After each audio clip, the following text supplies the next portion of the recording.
magsisimula ng joint session ng House of Representatives at Senado. Ang Pangulo.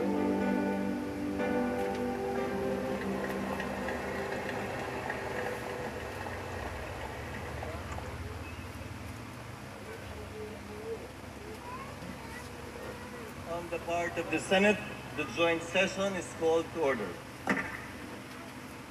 On the part of the House of Representatives, the joint session is called to order. Please rise for the singing of the Philippine National Anthem to be led by Ms. Blessy May Abaga.